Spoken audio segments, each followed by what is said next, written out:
Gusto ko yung tight shot, ha? For today's video, pag-usapan natin ang paboritong i-content ngayon. Cheesier, crunchier, all in one bite.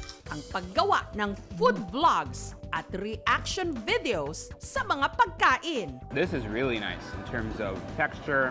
Ang lambot. Actually, it's airy and floppy at the same time. Ang food vlogger na si Chewy, noon pa man daw, hilig na ang Indian foods. I'm a fan of Indian food. Time to time talaga kumakain ako sa mga Indian restaurants dito sa Pilipinas. Kaya nitong Agosto, lumipad siya pa India. Curry flavor niya. Crazy as in, airport pa lang, kumakapit yung init tsaka lagkit ng hangin sa balat mo. Tapos ang ingay. Ang magandang araw, nandito pa rin sa Delhi, India. Gigil lahat ng busina dito. Pero heaven naman daw para sa kanya ang kanyang mga dinatnan at tinikman na street foods. Gaya ng chole bature o piniritong tinapay na may masala sauce.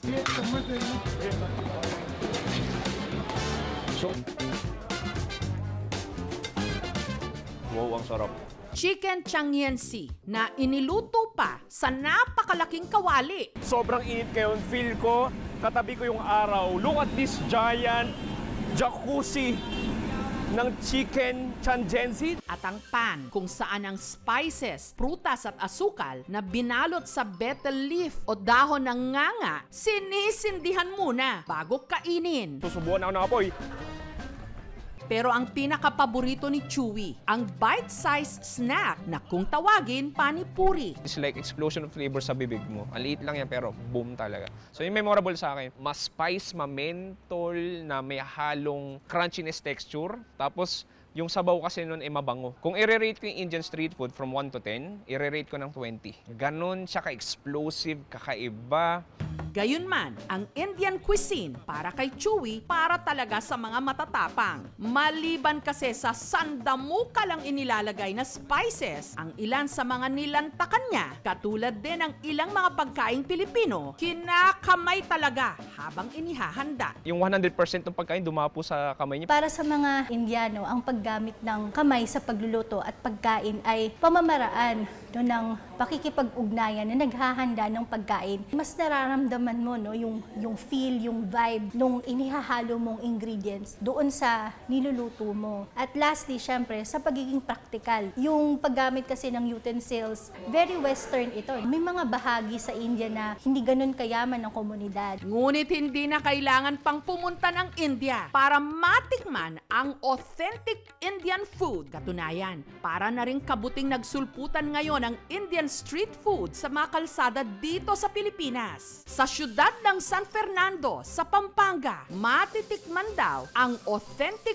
Indian dish. Ang nagluluto kasi nito, ang Indian national na si Rohit. Si father ko dati, almost 21 years na siya dito. Dinala niya na dito para sa future din namin ma-opportunity. At ang kanila raw mga customer, curious daw talaga kung paano nila pinapasarap ang kanilang pagkain. Pupunta sila sa kitchen, ina-allowed namin. Hygienic naman na pagkabi na mag-ano namin. Kung kanari, nag-mix kami ng food, hindi kami puro kamay lang dito. Very important po that we follow certain procedures, especially when cleaning our hands. Ang kanilang best seller, chicken biryani. Sikat talaga, na alam ng mga ibang Pinoy. Almost lahat yata ng Pinoy alam nila, which is chicken biryani.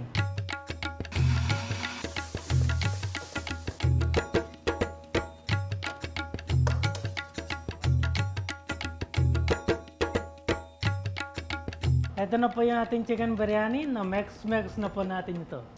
Hangad ni Rohit na sa simple niyang negosyo, maisulong ang Indian food sa Pilipinas. Pangarap ko na gugustuhan ng mga ibang Pinoy na Indian food talaga. Cultural relativism, siguro naman lahat ng lahi may aspekto ng cuisine nila na kailangan kamayin mo talaga. Hindi lang sa Asia, no, kahit maging sa Europa. So universal yun. Bawat bansa may kanya-kanyang tradisyon at kultura pagdating sa pagkain. Katulad din sa atin at sa ibang mga bansa kung saan meron talagang mga pagkain o inumin na kinakamay at pinapaapa. Basta ba malinis ang mga gumagawa nito at pasado sa standard. Sa ganitong paraan, hindi lang natin malalasap ang sarap at higit na maunawaan ang isa't isa. World peace! Thank you so much mga kapuso. Kung nagustuhan niyo po ang videong ito, subscribe na sa GMA Public Affairs YouTube channel. Don't forget to hit the bell button for our latest updates.